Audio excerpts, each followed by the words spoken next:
Salut à tous et bienvenue sur cette vidéo sur l'A6600. Du coup, le but de cette vidéo, c'est un peu de vous faire mon premier retour après mes 2 premiers mois d'utilisation du boîtier.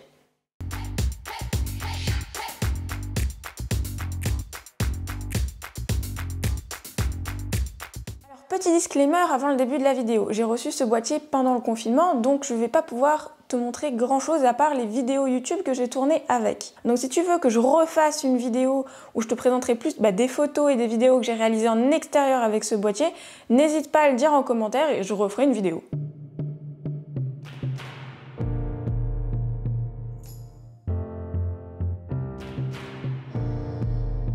À l'heure à laquelle je fais cette vidéo, l'A6600 est le dernier boîtier APS-C de chez Sony, c'est vraiment leur boîtier haut de gamme.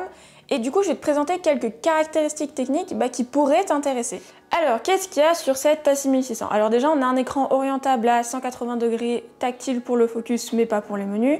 On a aussi une prise micro et une prise casque, une stabilisation 5 axes, tous les profils colorimétriques, la possibilité d'enregistrer en 4K en 25 images par seconde à 50 ou 100 mégabits et en Full HD en 50, 25 et 100 images par seconde. On a aussi quelque chose d'assez sympa, c'est le tracking des yeux en photo et en vidéo. Je vais te faire vite fait une démonstration. Ouais, je sais pas si on peut le voir bien, mais en gros, il y a un petit carré blanc qui suit mon œil et qui se déplace de l'œil droit à l'œil gauche pour prendre l'œil le plus près de l'objectif.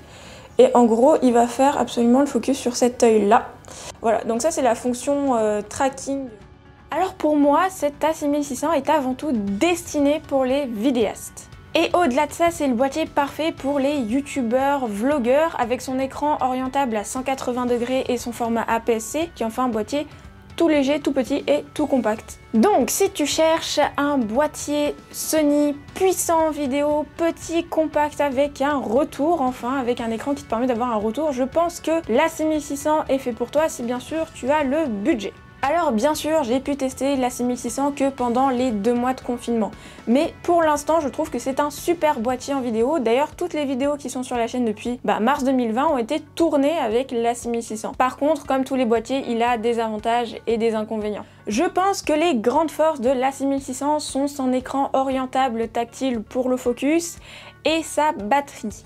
Car oui, l'A6600 emporte les batteries Z, qui sont les batteries de l'A7 III, A7R III et A7R IV, qui proposent une autonomie vraiment allongée par rapport à l'A6400 et au boîtier comme l'A7R II. Par exemple, là, je filme depuis, on va dire, un quart d'heure à peu près, et je suis passée de 100% à 94%, en faisant quelques pauses, bien sûr. On a aussi, comme sur tous les boîtiers Sony, une personnalisation très poussée de tous les boutons, toutes les molettes et toutes les roues crantées. Un autre avantage de cette A6600, c'est sa légèreté. Comme tu peux le voir juste ici, là je le pèse actuellement avec tout l'équipement que j'utilise pour tourner cette vidéo, donc la ring autour de l'appareil, l'objectif 18-105, le récepteur du micro cravate rod et l'accroche pour le trépied. On est aux alentours de 1,1 kg, 1,2 kg à peu près.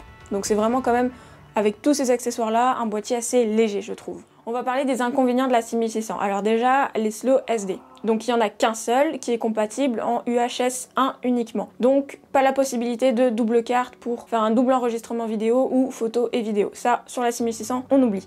Ensuite, la recharge. On fait une recharge uniquement avec le mini USB, je crois que ça s'appelle, l'ancien modèle d'USB qu'on utilisait sur smartphone, et non l'USB-C. Pour un boîtier sorti en 2020, je trouve pas ça vraiment ouf. Mais bon, du coup, bien pensez si vous achetez la 6600 à avoir un câble USB mini. Ensuite, un autre problème que je m'attendais pas vraiment à retrouver sur la 6600, c'est l'emplacement du bouton Movie. En effet, sur la 6600, on a le même emplacement du bouton Movie qu'on peut avoir sur la 7 II et la 7R2. C'est le bouton qui est à l'arrière de la gâchette et qui est pas vraiment top. Je m'attendais plutôt à avoir un gros bouton comme on pouvait avoir sur la 7 III et la 7R3 et la 7R4. Et enfin, le plus gros problème de la 6600, c'est son prix. On peut le trouver entre 1200 et 1600 €. Là, c'est une capture d'écran du site Miss Numérique. C'est pas sponsor ou quoi, mais c'est juste pour vous donner un ordre d'idée. Donc là, on peut l'avoir à 1600, boîtier nu. Donc vraiment, la 6600 est un investissement. Voilà, c'est la fin de cette vidéo. Donc si tu as aimé, comme d'hab, lâche un petit partage, un petit commentaire, un petit pouce bleu, ça fait toujours plaisir. Et si tu as des questions sur la 6600 ou si tu veux que je te présente le reste de mon matériel, n'hésite pas en commentaire, il n'y a pas de souci, moi je suis toujours là pour te répondre. Sur ce, à vendredi prochain!